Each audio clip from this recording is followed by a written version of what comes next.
امریکہ کی ایران پر ممکنہ حملے سے پہلے مزید اقتصادی پابندیاں، ٹرمپ نے تہران سے تجارت کرنے والے ممالک پر 25% ٹیرف عائد کر دیا۔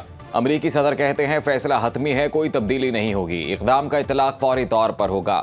ایران سے تیل یا دیگر اشیاء کی تجارت کرنے والوں کو ٹیرف دینا ہوگا۔ وائٹ ہاؤس کے مطابق صدر ٹرمپ جب چاہیں گے ایران کے خلاف مکمل طاقت استعمال کی جا سکتی ہے۔ امریکہ کے نائب صدر جے ڈی وینس کی ایران کے خلاف کارروائی سے پہلے سفارتکاری کی تجویز۔ امریکہ کی اپنے شہریوں کو فوری ایران چھوڑنے کی ہدایت۔ قطر میں العدید ایئر بیس پر امریکی جنگی طیاروں کی پروازیں، ایران پر امریکی حملے کے خطرات بڑھ گئے۔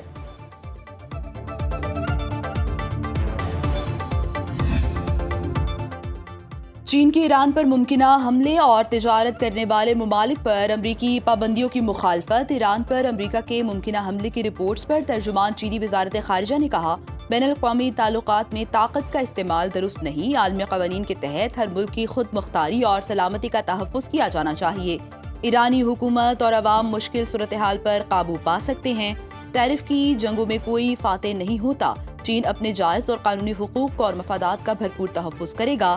بیجنگ ایران میں قومی استحکام برقرار رکھنے کی حمایت کرتا ہے۔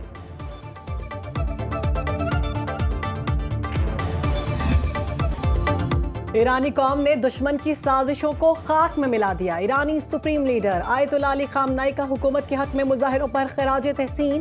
ایرانی رہبر اعلیٰ نے سوشل میڈیا پر جاری پیغام میں کہا، ایرانی قوم مضبوط، طاقتور اور باخبر ہے۔ غیر ملکی دشمنوں کی سازشوں پر اندرونی کرائے کے ایجنٹوں سے عمل کرایا جانا تھا۔ عظیم ایرانی قوم نے اپنی شناخت کا بھرپور اظہار کیا۔ حکومت سے اظہار یکجہتی امریکی سیاستدانوں کو خبردار کرنے کے لیے تھا۔ واشنگٹن اپنے اعلیٰ کاروں پر بھروسہ کرنا چھوڑ دے۔ نائب وزیر اعظم اسحاق ڈار کا ایرانی وزیر خارجہ عباس اراغچی کو ٹیلی فون۔ ایران کی موجودہ صورتحال پر تبادلہ خیال، قریبی رابطے برقرار رکھنے پر اتفاق۔ دونوں رہنماؤں کا پاک ایران سفارتی روابط جاری رکھنے کے عزم کا اعادہ۔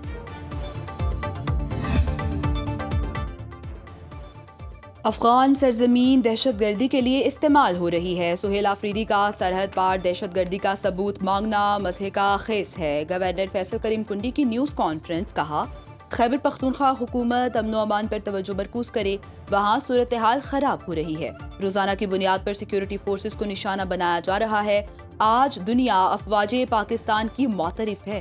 سندھ حکومت نے وزیر اعلیٰ کے پی کو مکمل پروٹوکول دیا۔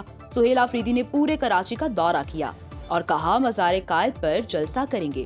سندھ حکومت نے جلسے کی اجازت دی، سڑک پر جلسہ بھی کیا گیا۔ وزیر اعلیٰ خیبر پختونخوا لوگوں کو لانے میں کامیاب نہیں ہوئے۔ بنوں میں امن کمیٹی ممبران پر دہشت گردوں کی فائرنگ، 4 افراد جاں بحق۔ پولیس کے مطابق امن کمیٹی ممبران کو جرگے سے واپسی پر نشانہ بنایا گیا، میتیں ڈسٹرکٹ اسپتال منتقل۔ پولیس کا علاقے کو گھیرے میں لے کر سرچ آپریشن۔ وفاقی وزیر داخلہ محسن نقوی کی دہشت گرد حملے کی مذمت۔ طورخم بارڈر پر کسٹم حکام کی بڑی کارروائی، افغانستان سے آنے والے خالی ٹرک سے ہزاروں کی تعداد میں کارتوس اور میگزین برآمد۔ ٹرک اور ملزم کو تحویل میں لے لیا گیا۔ 3 ماہ سے افغانستان میں پھنسے 28 پاکستانی طلبہ وطن واپس پہنچ گئے۔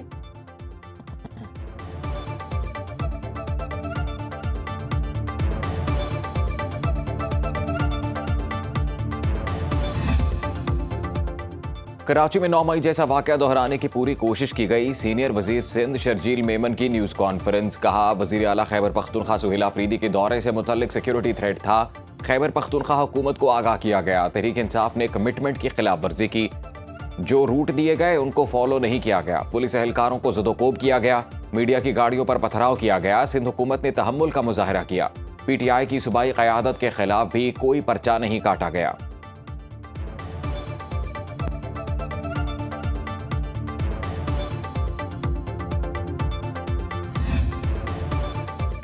سب کو ظرف کے ساتھ بیٹھ کر نیشنل ڈائیلاگ کرنا چاہیے، قومی اتفاق رائے ہونا چاہیے، آئین بھی یہی کہتا ہے۔ سارے سیاستدان سر جوڑ کے بیٹھیں۔ وفاقی وزیر قانون عاصم نصیر تارڑ کا تقریب سے خطاب، کہا، جمہوری نظام کو منتخب ممبران ہی چلائیں گے، رویے بدل کر ترامیم ہونی چاہیے۔ مقامی حکومتوں کے مؤثر نظام سے ہی ترقی ممکن ہے۔ مقامی حکومتیں پوری طرح با اختیار ہونی چاہیے۔ نظام کی مضبوطی سے اختیارات ختم ہونے کا ایک خوف موجود ہے۔ جب تک گٹھ جوڑ نہیں ٹوٹتا تب تک مسائل حل نہیں ہو سکتے۔ پاکستان تحریک انصاف میں کوئی فارورڈ بلاک نہیں ہے، صرف ایک بندے کی نامینیشن فارم آ گئے اور اچک سے۔ تحریک انصاف نے محمود اچکزئی کو باضابطہ طور پر اپوزیشن لیڈر نامزد کر دیا۔ ایاز صادق نے دوران اجلاس بات چیت کے لیے اپوزیشن رہنماؤں کو اسپیکر چیمبر بلا لیا۔ ملاقات میں بیرسٹر گوہر اسد کیسر اور عامر ڈوگر شریک ہوئے۔ بیرسٹر گوہر کہتے ہیں اسپیکر قومی اسمبلی سے ہماری ملاقات اچھے ماحول میں ہوئی، کل تک دستخط کی تصدیق ہو جائے گی، جمعرات کو ہمارا اپوزیشن لیڈر اناؤنس ہو جائے گا، جمعے کے سیشن میں ہمارا اپنا اپوزیشن لیڈر ہوگا۔ اسپیکر آفس میں حکومت سے مذاکرات پر کوئی بات نہیں ہوئی، تحریک انصاف میں کوئی فارورڈ بلاک نہیں۔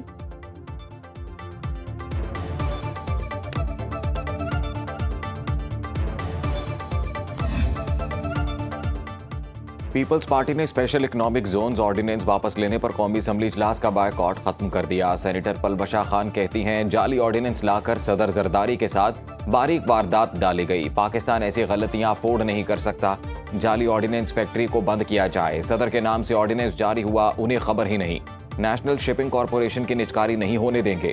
وزیر اعلیٰ خیبر پختونخوا کو سندھ میں خوش آمدید کہا، لیکن وہ پھر بھی خوش نہیں۔ چودھری منظور احمد نے کہا پی آئی اے کی نجکاری میں عوام کے ساتھ ڈاکہ مارا گیا ہے، 135 ارب روپے میں بیچی گئی قومی ایئر لائنز کی صرف جائیدادیں ہی 200 ارب روپے کی ہیں، پارلیمنٹ میں حکومت کے ساتھ ہیں، اس کے ہر کام میں نہیں۔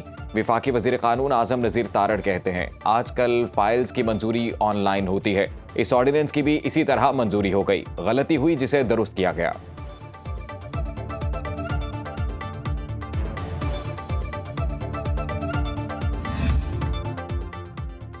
اسلام آباد میں درختوں کی کٹائی کا معاملہ قومی اسمبلی پہنچ گیا۔ علی محمد خان اور شازیہ مری نے ایوان میں ایشو اٹھایا۔ علی محمد خان کہتے ہیں اسلام آباد میں بے دریغ درخت کاٹے جا رہے ہیں۔ شازیہ مری نے کہا درختوں کی کٹائی سے ماحول تباہ ہو رہا ہے۔ اسلام آباد میں درختوں کی بے دریغ کٹائی سے متعلق توجہ دلاؤ نوٹس ایوان میں پیش۔ وزیر مملکت برائے داخلہ طلال چودھری نے کہا اسلام آباد میں 3 وجوہات پر درخت کاٹے گئے۔ اسلام آباد کو ماسٹر پلان کے تحت گرین ایریا اور براؤن ایریا میں تقسیم کیا گیا۔ جو درخت کاٹے گئے ماسٹر پلان کے تحت براؤن ایریا سے کاٹے گئے، شکر پڑیاں سے ہٹائے گئے درخت کا مکمل سروے کیا گیا۔ سپریم کورٹ نے درختوں کی کٹائی سے متعلق ایک کمیٹی بنائی، رپورٹ میں درختوں کی کٹائی غیر قانونی ثابت نہیں ہوئی۔ ڈپٹی اسپیکر نے معاملہ متعلقہ کمیٹی کے سپورٹ کر دیا۔ سامنے رکھیں گے۔ بالائی علاقوں میں خون جما دینے والی سردی سے نظام زندگی مفلوج۔ اسکردو میں درجہ حرارت -13 ڈگری سینٹی گریڈ تک گر گیا۔ لیا اور استور میں پارہ -11 degree centigrade record, Gupis میں -9، ہنزا اور گلگت میں -8 ڈگری کی ٹھنڈ۔ شمالی بلوچستان بھی شدید سردی کی لپیٹ میں، کلاف میں درجہ حرارت -6 اور زیارت میں -3 ڈگری تک گر گیا۔ یوب میں -2 اور کوئٹہ میں -1 ڈگری کی سردی، کراچی میں درجہ حرارت 9 اور لاہور میں 4 ڈگری سینٹی گریڈ ریکارڈ۔ میدانی علاقوں میں دھند چھائی رہی، موٹر ویز اور قومی شاہراہوں پر ٹریفک سست روی کا شکار۔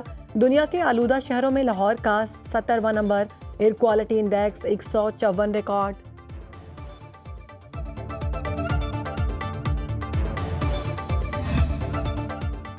پنجاب میں کاشتکاروں کی آسانی کے لیے منفرد ایگریکلچرل لیب آن ویل قائم۔ موبائل لیب کے ذریعے کاشتکار مٹی اور پانی کی تجزیاتی رپورٹ حاصل کر سکیں گے۔ مرکزی کنٹرول روم کے ذریعے موبائل لیب کی مانیٹرنگ کی جائے گی۔ پنجاب کے تمام اضلاع میں 100 کنٹینرز پر کسان مراکز قائم کیے جائیں گے۔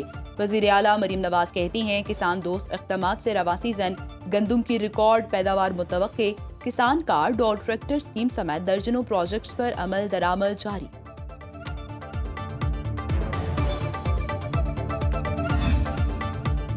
بلوچستان فائنانس ایکٹ 2020 کے تحت ایکسائز ڈیوٹی میں اضافہ آئینی قرار وفاقی آئینی عدالت نے دوہرے پہلو کا اصول تسلیم کرتے ہوئے فیصلہ دیا۔ عدالت کے مطابق ایک قانون کی وفاقی اور صوبائی دونوں پہلو پر ہو سکتے ہیں، اس لیے قانون درست ہے۔